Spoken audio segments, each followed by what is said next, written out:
So it's unreal. That's why when Obasanjo met with them, I think this was last year or thereabouts. So that video resurfaced again. And this is where I'm going to say ignore the messenger and listen to the message again, or just do you. You can swear for the messenger self if you want to. Shall listen. Here. What is the character of the people that are in government? With all due respect, most of them should be behind the bar. And that is the truth. Most of them should be behind the bar. Some should even be in the gallows. Now, if these are the people that are ruling us, then what do you expect?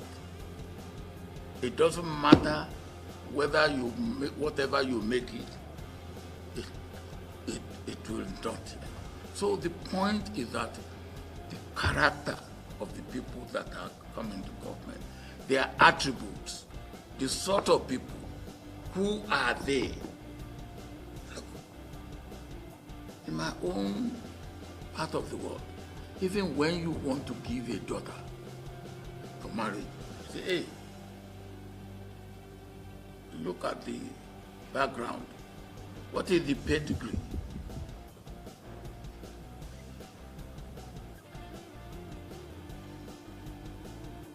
And that is one thing we really need to think about. How do we select leaders? What should be the character of the leaders we select? What should be their track record? What should be, where should we find them?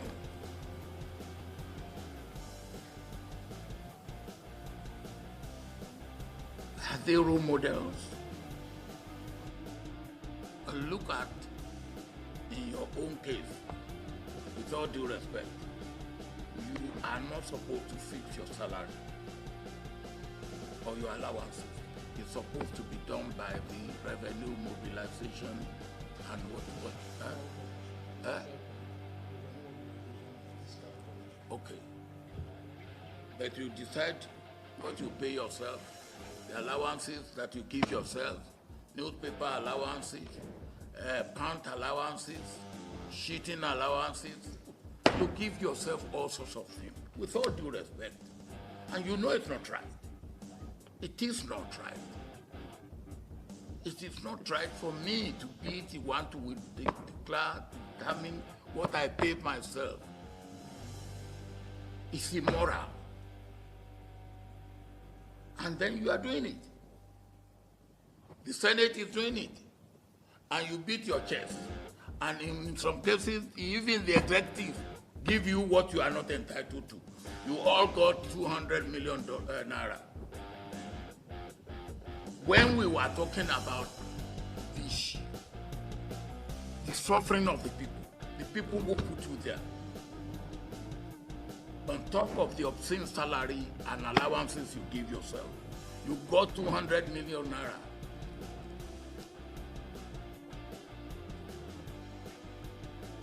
It's not right. It's not fair.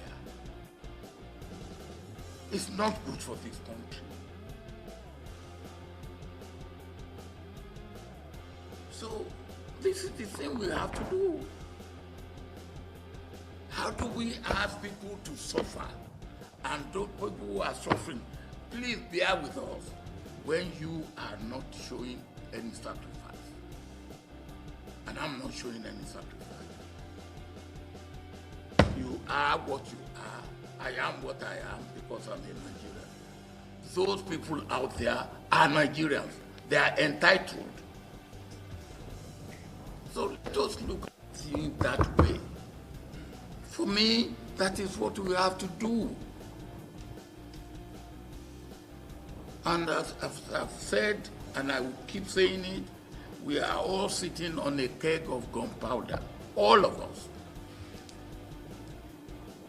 If we continue to do what we are doing, which is disregarding the interest of the common man, So we need generally general moral rearmament.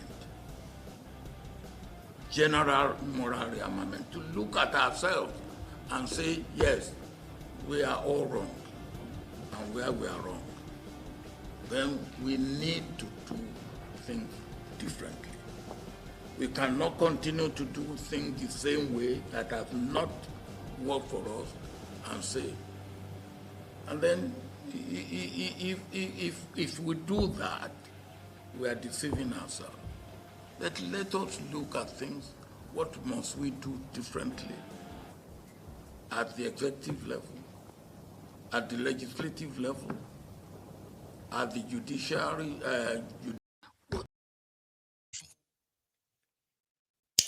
So again, it depends on how you possibly kind of like see that, right? But don't you think that once in a while that these guys, right, should at least cut down on their level of greed? So let me say something here, or let me give you some kind of, perspectives here. Once you get either appointed or elected into any public office in Nigeria, right? Your basic salaries are well, kind of like is well defined. And what should be your basic allowances? But what the criminals in Nigeria, what they have done is that the salary of the president of Nigeria is officially 5.5 million naira. That's the salary of the president. The vice president of Nigeria's salary is 3.5 million naira. And that's their recent salary, by the way, after their 104% increase. So then when you now come down to the Senate President, the Speaker, the Deputy Speaker, and all of them, their own salaries, actually, their own salary started from just 2 million naira. As you say, a Senate President will get maybe 2 million naira because an average salary of a senator is 1.5 million naira, which is the salary of the Speaker. While the House of Representatives, House of Reps members, their salary is put somewhere around 1 million, 1.1 million naira. Do you know how much is the salary of a state governor officially? 1.5 million naira. That's the salary of the governor. Similarly, when you go check the salary of the House of Assembly members, their salary was 450,000 naira. Right now, their salary is just about 770,000 naira. That's the salary of the State House of Assembly members in Nigeria. That's not how they get paid. That's not what they are paid. The president of the country will get free vehicles because they have pool of vehicles, aircraft, and all that. That's for the president. And from that pool, right, you have the National Assembly leadership. They have their own pool of cars, as well as presidential jets catering for their leadership. Then you have the military leadership now. They have their own pool of vehicles taking care of them after all their salaries. Like once they put you there, you are entitled to this number of vehicles. And throughout the time you are going to be in that position, the fueling and maintenance of that vehicle, remains the responsibility of the state, right? And then your security, the security of your wife, your family, yourself, and by extension, maybe your girlfriends too, is covered by the state. You don't pay for it. They live in free mansions, government house. They live in free mansions with in-house steward staff that serves them and their family. All paid for, the food paid for, and everything inside the house is paid for by the people. All they have to do is just parking. So this is where their greed now sets in. The president's office now have to work out how much you will spend on food, how much you will spend on clothing, how much you will spend on medicals, how much he's going to spend on cars. He will now determine that. And then he started putting percentages on those allowances. The percentages placed beside his salary. For example, wardrobe allowance. Wardrobe allowance, right, is put at maybe 200 or 300% of their basic salary, right? Feeding allowance, 15, 20% of their basic salary. Television viewing, television allowance, reading newspaper allowance, this or that. So they work the whole thing that the president of the country can't even disclose how much it takes home. But I have an idea. The president of Nigeria and those criminals who are working for them, they have worked it in a way that the president of the country actually probably get paid in dollars. They work something out again, they call it security votes. These greedy criminals, security votes, that is the money that is allocated to the office of the executive, the money to spend in maintaining security. And that money can run into hundreds of billions of naira. Entitled. So they amended the law, they put out different kind of edict and all that to ensure that all this money, an average senator will walk home with 55 million naira. That's not his salary. From 1.5 million naira, he's walking home with 55 million naira. And I still see people who are saying that, they are earning 15 million. It's like some of you are not really up to date. When the senator in Nigeria were earning 15 million naira, that was way back in 2010, 2010 to 2015. When Bokuwari was there, an average senator was earning over 30 million naira, 35 million naira to be precise. Today, with Tinubu's increased salary for them, 107%, the inflation and the rest of that, none of them takes home less than 55 million naira today, but they will get more because that money is really too small for them to maintain the lifestyle that they have. As if to say they were not living, they were not maintaining their families before they decided to run for public office. So the greed has now made them so unmanageable. The system they have foisted on you is not sustainable. And Obasanjo was right. They are sitting on the keg of gunpowder. But some people are saying, Aba, they don't pour water inside the gunpowder. Enough, you explode again. They have demoralized Nigerians, right? They have psychologically, right, sort of like defeated them. So if you think that Nigeria is still sitting on a keg of gunpowder and you are waiting for it to explode, you may wait forever because you have to see some signs in the people themselves that they are done. But that sign is not that strong. So yeah, Obasanjo may be right or wrong, but let him finish. Here is the other part of what he told them. At the judicial level, at the civil service level, even at the private sector level, because we are all in the same boat. And if that boat sinks, we all sink together. Even if you have been stealing, you have to stop stealing. Because your name, your family, your pedigree, where is that today? Even when the man is stolen, you will say, now he don't go steal, leave him. We should never stop looking at our system, but let us look at ourselves. We have to reposition ourselves.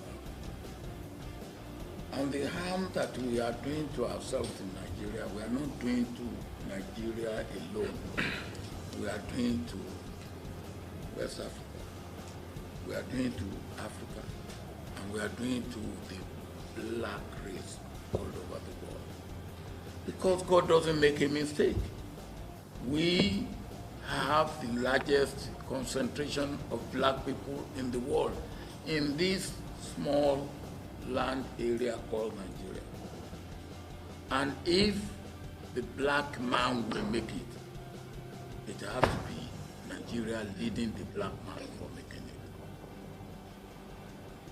To the extent that we are not making it. Now, so that they deceive us that time, say we be giant of Africa. Remember?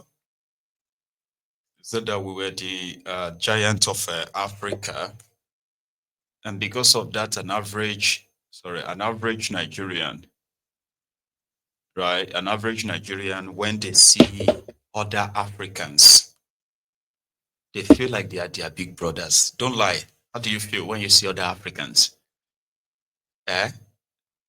You just feel like you are the big brothers. Yeah. Oh, you're from Ghana. Oh, Charlie, how are you? And all that. But you are dealing with them like you are the big brother because throughout your childhood, the criminals running or ruining Nigeria told you that we are the giant of Africa. Maybe we were, or we were supposed to be. I mean, Obasanjo, during his own time as a military leader, right? As bad. To his legacy, he was able to build these refineries that have now become moribund in Nigeria. It was him. Nigeria was building our own ship. Nigeria was actually like building, or should I say, manufacturing our own weapons. As far back as late 60s, early 70s. You hear about Niger Dock now. Niger Dock is not just a name. Niger Dock was like a place where they were actually building ships. No be canoe, no be boat, ships, including military kind of like a ships. They were building them. If you have, countries who had, all these vessels and all that, they were sending them to Nigeria for repair. So that was probably like could make Nigeria the giant of Africa until Obasanjo returned, I think 30 years later, 1979 to 1999. 20 years, was that 20 years later? Yeah, he returned 20 years later and all those things were gone. And Nigeria was all over the place begging for loans. And it didn't do bad, except for that chance that it was supposed to actually put Nigeria on the right path. And what was the right path? For somebody like him who witnessed the independence, the genocidal war, and the successive military program and the rest of that, then he got a second chance, rather than put Nigeria on that path where everybody can just be on their own, as it was before pre-1966. Something that he was the only person who could do that at that time and get away with it. But rather, he chose to want to stay even further as the president of Nigeria, which is now the famous third term, as you know. So that's why when people look at Obasanjo, they're like, no, Baba Koshi Danujare, Baba Kurumbe Jare. Like, who do you think should do what you are now thinking of? You get that now, like, who do you expect to do it? Dele Farotimi said that maybe God preserved Obasanjo's life. That is very healthy, and is as we can see, is very much sane and lucid. So meaning he lived this long to realize the vanity that he helped to forcefully keep together. For God knows why. Bokuari is gone. Babangida will soon join them. Abdusalami too. Obasanjo as well. But he is very active. He's not even giving any sign that he's going to leave anytime soon. So they can see that all these years of keeping this contraption together